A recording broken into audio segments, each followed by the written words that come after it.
بسم اللہ الرحمن الرحیم۔ سورۃ الاخلاص مکیہ۔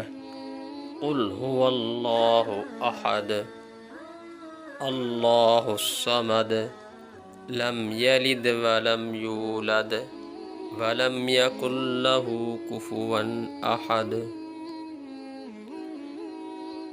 دوبارہ پڑھیں گے۔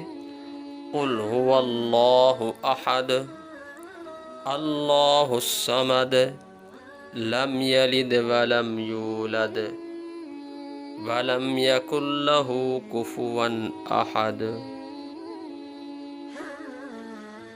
سورہ اخلاص کی فضیلت۔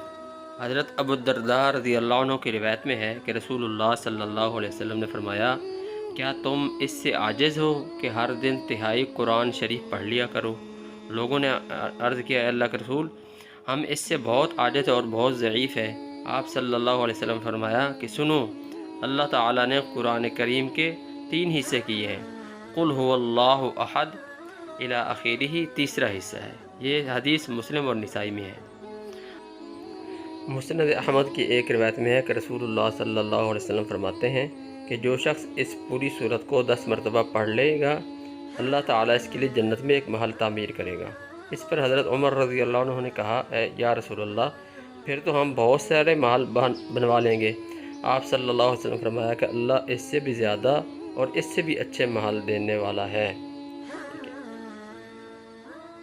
اور ایک اور روایت میں حضور نبی کریم صلی اللہ علیہ وسلم نے ارشاد فرمایا،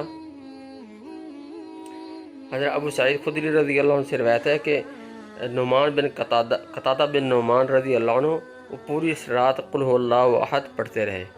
تو جب اللہ کے نبی صلی اللہ علیہ وسلم سے اس کا ذکر کیا گیا تو آپ علیہ السلام فرمایا کہ اس ذات کی قسم جس کے قبضے میں میری جان ہے کہ یہ صورت نصف قرآن کے برابر ہے یا تہائی قرآن کے برابر ہے۔